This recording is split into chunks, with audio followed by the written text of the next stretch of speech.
Aujourd'hui, on se trouve au Centre international de vaccination de Creil. J'ai rendez-vous avec le docteur Cordier pour les vaccins pour mon tour du monde et je vais vous donner toutes les informations. J'espère qu'il va pouvoir me laisser le filmer et éventuellement vous donner également des informations directement de sa part.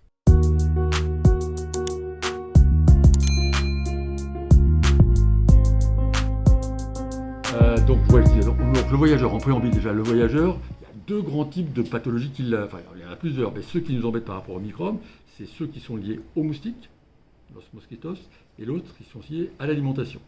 Donc c'est les deux grands groupes auxquels il faudra faire attention. Alors, on a déjà abordé un peu le problème de l'alimentation, on a dit l'hépatite A, c'est l'alimentation, la typhoïde, c'est l'alimentation. Donc il convient d'être vacciné contre l'hépatite A et contre la typhoïde. Ce qui ne dispensera pas de toujours se dire qu'un aliment cuit et chaud, il est safe.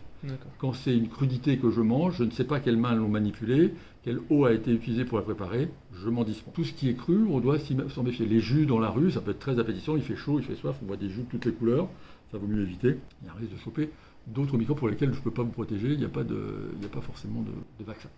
Les Escherichia coli, les amibes, certaines salmonelles, puisque je vous ai dit, le vaccin ne protège que de seulement quelques pourcents, 60%, 70% des salmonelles.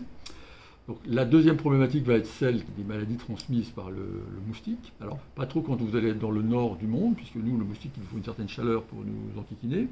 Mais dès qu'on va descendre dans la zone équatoriale ou la zone tropicale ou subtropicale, il faudra qu'on se méfie du moustique. Donc, les moustiques, la principale maladie, c'est le paludisme.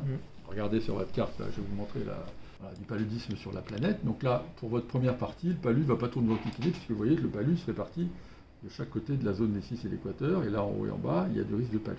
Donc quand vous attaquerez la partie asiatique ou sud-est asiatique, il faudra qu'on parle du paludisme.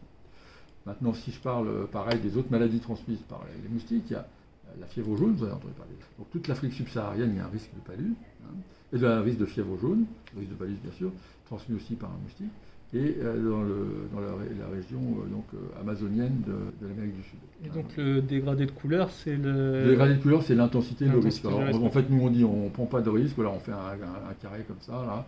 Tout ce qui est là-dedans, il faut être protégé contre la fièvre jaune. L'intérêt de la fièvre jaune, c'est que vous faites un vaccin, c'est pour toute votre vie. Donc on a dit le palu, on a dit la fièvre jaune. Après, il y a d'autres maladies, vous avez entendu parler, qui sont la dengue. Oui.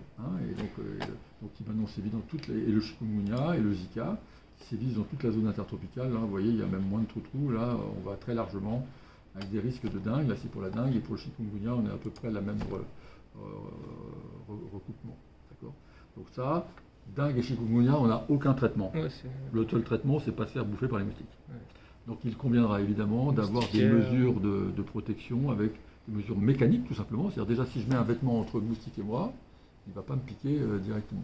Si j'utilise une moustiquaire, si je dors dans des conditions un peu précaires, c'est parfait. Et je peux même encore sensibiliser ça en ayant des répulsifs à mettre sur la peau, qui sont des produits qu'on va pulvériser sur les parties découvertes du corps. On peut même imprégner la moustiquaire avec un répulsif, parce que les moustiques, ils arrivent malgré tout des fois à passer à travers le maillage. Et s'il y a un répulsif dedans, ça va le gêner. Ça, c'est des choses, on peut imprégner sa moustiquaire avant le départ dans le produit, qui va rester à l'intérieur pendant plusieurs mois, pendant 3 à 4 mois. Donc on a dit la nourriture, on a dit les moustiques. Ensuite, il faut qu'on se méfie un petit peu, vous allez vous promener beaucoup à pied, donc il faut que vous soyez protégé contre la rage. Voilà, en baladant de ville en village, il y a un risque de choper la rage. Donc il faut faire la rage en prophylactique, c'est-à-dire qu'on va vous protéger en vous injectant 3 doses sur un mois. C'est un peu compliqué, c'est J0, J7, J28 ou J21, J28, qui va nous protéger contre la rage. Mais il conviendra quand même de se méfier et de savoir que si jamais on a été mordu par un animal, les mammifères qui vont du chat, du chien, de la chauve-souris, les chiroptères sont éventuellement... les chauves-souris ne les attaquent pas, sauf quand on va les enquiquiner en les faisant s'envoler dans leurs arbres. Si il y a des gens qui font envoler les chauves-souris, ça les fait plaisir, il ne faut pas les emmerder, on a autre chose à foutre que d'emmerder les chauves-souris. Et là, elles peuvent éventuellement, étant affolées, nous mordre, parce qu'en partant affolées, elles peuvent nous mordre. En tout cas, chien-chat, on s'en méfie, on ne va pas caresser les chiens, on va pas... Alors si, en Asie, il y a les petits singes, j'oubliais les petits singes, ils sont sympas, ils viennent quémander de la nourriture, ça reste des animaux sauvages, et on ne peut pas se méfier, on ne peut pas se dire que parce qu'il a un comportement normal, il n'est pas à risque, non. Avant qu'il y ait une encéphalite, parce que l'animal, s'il a été lui-même contaminé par un autre qui l'a bouffé, qui l'a mordu, avant que se développe chez lui l'encéphalite, qui peut prendre des fois plusieurs semaines avant de se développer, il a déjà le virus dans sa salive à lui. Et il peut déjà, alors qu'il a un comportement normal, donc vous dites, tiens, il a l'air cool, etc.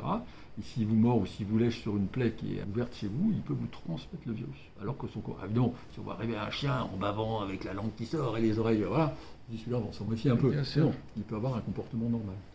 Donc, les animaux, on s'en méfie. Si jamais on est mordu, d'abord, on lave la plaie avec de l'eau et du savon, si on peut. Abondamment, 15 minutes, comme une brûlure. Une brûlure, on met à l'eau froide, on lave. Même si l'eau elle est un peu cracra, on s'en fout. On lave avec de l'eau, on élimine le mal. La rage, c'est une maladie. Si elle se développe, c'est 100% de mortalité. On ne peut pas guérir en 2020 un patient enragé s'il n'est pas traité par la vaccination. Et puis, on va, même si on a reçu préventivement les 3 vaccins qu'on va faire, il faudra avoir 1 voire 2 injections de rappel après être mordu. Donc on a essayé de trouver un dispensaire ou un hôpital où on pouvait vous faire Donc dans le monde, la rage comme elle est présente, il y a toujours un endroit, un hôpital où on peut se faire vacciner après la morsure, alors qu'on a déjà reçu les doses. Si vous n'aviez pas été vacciné, c'est un programme très lourd de 7 doses de vaccination sur une durée de je ne sais plus combien de jours, avec du sérum à faire, très compliqué. Vous, ça sera plus safe, puisqu'il y aura déjà eu les 3 doses qui auront préparé votre taux d'anticorps. Et on fera un rappel immédiat pour bien remonter au taux d'anticorps. J'ai oublié d'aborder dans les moustiques l'encéphalite japonaise. Alors l'encéphalite japonaise, le risque est surtout dans la période des pluies, donc qui va aller de mai à novembre en Asie du Sud-Est. Nous, l'encéphalite japonaise, si on a des séjours purement citadins en ville, pas de risque. Nous, c'est les nuitées un peu à l'extérieur, les gens qui vont barouder un peu, voilà, qui vont dormir un peu en zone rurale, surtout en zone de rizière. C'est là, zone de rizière, période des pluies en Asie du Sud-Est, vaccination contre l'encéphalite japonaise. Donc là, c'est 2 doses à 1 mois d'intervalle. Et tous ces vaccins peuvent s'additionner? Alors oui, on peut en faire un certain nombre. On peut faire le même jour jusqu'à 4 vaccinations. Il y a besoin de faire la fièvre jaune, c'est pour toute la vie. Si on l'a faite après l'âge de 2 ans et avant l'âge de 65 ans, elle est valable toute la vie. Sauf si on se rend dans un pays dans lequel il y a une épidémie active de fièvre jaune. Jusqu'à il y a pas longtemps, il y avait une épidémie active au Brésil. Donc on redemandait de refaire un rappel décennal de 10 années. Voilà. Après, le reste, évidemment, des précautions, ce seront ceux liés à l'accidentologie. On sera très, très vigilant. Voilà, surtout en Asie, dans les grandes villes, les grandes mégapoles d'Asie, la circulation automobile, c'est quelque chose. Donc du coup, le piéton n'est pas forcément prioritaire. Pour les vaccins, il n'y a quasiment pas de contre-indication, sauf la fièvre jaune, il y a des précautions. Il ne faut pas être allergique à l'œuf. D'accord, tour du monde, d'accord. Donc d'une durée, alors je vais marquer de 2 ans. Chine, alors c'est ça que je me posais la question. De l'encéphalite attique. Alors voilà, nous on va la recommander pour les gens qui vont faire des Spazieren in dem Wald, qui vont se promener dans les forêts. C'est-à-dire que si vous êtes les randonneurs, par exemple, il y a des randonneurs qui vont en Autriche, etc., faire des marches à pied. Eux, il faut qu'ils soient vaccinés contre l'encéphalite attique parce qu'ils vont dormir en forêt, ils vont se balader en forêt à pied, ils vont se faire bouffer par des tiques. La question qui est toujours délicate, c'est le traitement du palus. Ça sera l'objet d'une réflexion qu'on aura après. Parce que le traitement du palus, c'est compliqué puisque c'est un comprimé qu'il faut prendre tous les jours. Pendant combien de temps? Voilà, dans toute la période où on est dans la zone où il y a du palus. Ah oui, d'accord. Donc c'est complexe. Donc il va falloir essayer de viser avec un petit peu. Si vous pouvez essayer de me faire un petit briefing sur le temps dans les pays. Le palus, vous allez étudier la carte.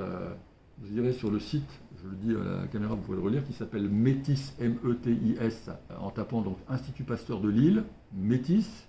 Vous allez tomber sur cette carte en fait. Okay, il y a un truc qui est réactualisé en temps réel et qui nous dit voilà la répartition, vous avez accès au palus. Donc en fonction des zones, vous voyez qu'il y a toute une partie de ces jours où il n'y aura pas besoin d'en faire évidemment. On va avoir besoin. Là, vous allez un peu en Indonésie ou pas? Indonésie, oui, Laos, Cambodge, Vietnam. Ouais. Alors là, Laos, Cambodge, Vietnam, c'est une zone où il faudra vraiment prendre le traitement anti-palus. Et là, il y a du palus assez coriace. Il faut vraiment le prendre. Il y a un truc qu'on n'a pas abordé, c'est la méningite à méningocoque. Alors vous avez plus de 25 ans déjà, plus de 24 ans, mais vous n'allez jamais travailler dans les hôpitaux, vous n'allez jamais aller travailler auprès des enfants ou quoi que ce soit. Peut-être dans les enfants judoka, si, mais... Judoka. Nous, le risque de la méningite, il est là, il est dans la bande du Sahel. Alors la bande du Sahel, c'est celle-là. Parce que ce vaccin, il a une durée courte. Donc il vaut mieux le faire qu'au moment où on va y aller. Oui, là-bas, on aura toujours une hygiène des mains toujours redoutable. Déjà, on a appris à se laver les mains plus souvent ici.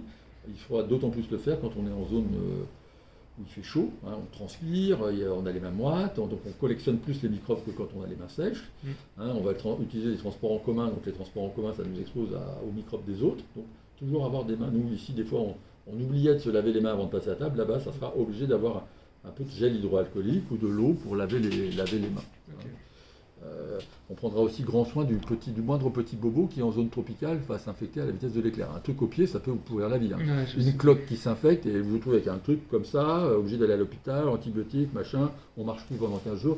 Donc toujours la petite panoplie de désinfection, des petits pansements pour protéger la petite cloque, ça va faire partie de votre bagage pour avoir de quoi gérer les petits bobos. Donc monsieur Brulard, si vous êtes d'accord, on a 3 vaccins à faire ce matin. C'est parti. On est parti? On va commencer par la fièvre jaune. La fièvre jaune, c'est un vaccin vivant, atténué, qui a une très bonne tolérance. Le vaccin, je vais vous faire, pardon, je le fais chez l'enfant à partir de l'âge de 8-9 mois. Respirez un grand coup. Top. Voilà, rage 1. Il est fait. Il appellera 2 autres rappels. Donc celui-là protège qu'environ 3 années. Et pas contre toutes les formes, mais bon, déjà, c'est au moins ça. Je vais peut-être aussi vous faire un carnet électronique. Déjà, si vous le perdez, vous aurez une trace électronique. Puis surtout, l'intérêt, c'est qu'il vous donnera les dates pour les rappels. Plutôt que de se souvenir que celui-là, je dois faire un rappel à telle date, il ne saura pas. Lui, il sait à quelle date on vous l'a fait, il a votre il a votre email, et il vous envoie un mail, même dans 3 ans, pour dire, Loulou, tu as un rappel à faire. Donc on a fait donc, le Stamaril, c'est celui-là. C'est la fièvre jaune. Donc celui-là sera valable toute votre vie. À partir de dans 10 jours, vous serez protégé. Ensuite, on a enchaîné avec le rage 1. Donc c'est du Rabipur. Donc prochain rappel, ça sera dans... En fait, il n'y a pas de rappel. Quand on aura fait les 3 doses, c'est pour toute votre vie. La rage, elle prend du temps à se développer. Ça dépend du site. Il ne faut pas qu'elle atteigne le cerveau. Donc si on se fait piquer à l'orteil, ça met du temps pour que le virus remonte. Ça peut prendre plusieurs semaines. Si on se fait bouffer au cou, ça peut être en quelques jours. Hein. Donc il faut, voilà. Mais en tout cas, l'idéal, c'est quand même d'y aller assez vite, de ne pas laisser... Parce que la rage, une fois qu'elle est développée, je vous l'ai dit, c'est la mort. On va faire ici typhoïde. Typhoïde, donc maladie transmise par les aliments souillés. Là, j'ai quelque chose de particulier à faire avec mon généraliste ou... Non. Non. Ok. Pas un spécial. Ici, on dit que le 12-06, on se voit. On essaiera de faire le rage 2. L'encéphalite japonaise 1. Je vais faire l'ordonnance pour que je la commande. Et puis il nous restera vers soit 21 ou 28, on verra. On peut faire 21 ou 28. Oui, on essaiera de faire 28 pour qu'on ait au moins 3 semaines pour l'encéphalite japonaise. Donc on a fait la consultation, donc fièvre jaune, les rages, la fièvre jaune, écoute, alors là c'est l'ancienne feuille, elle a baissé, elle est à 44 € la fièvre jaune. La typhoïde, elle a baissé aussi, je ne sais plus quel est son tarif, mais je crois que la rage a augmenté un petit peu, donc du coup ça compense un peu ça. Donc je reviens de mon rendez-vous avec le docteur Cordier. Je voulais aborder un dernier sujet concernant le prix. J'ai payé donc 137 €, 40 € de consultation et tout le reste au niveau des vaccins. Je dois y retourner dans 7 ou 21 jours, enfin 7 et 21 jours pardon, pour les rappels et également donc l'encéphalite japonaise qui me coûtera à peu près 80 €. Bien entendu, je ne vais pas repayer la consultation, donc ça fera un total d'un peu plus de 200 €. En tout cas, merci d'être resté jusqu'à la fin. Je remercie encore le docteur Cordier pour son aimabilité de m'avoir laissé filmer et donc partager avec vous toutes ces informations. N'oubliez pas de vous abonner et d'activer les notifications. Et en attendant, on se retrouve la prochaine fois.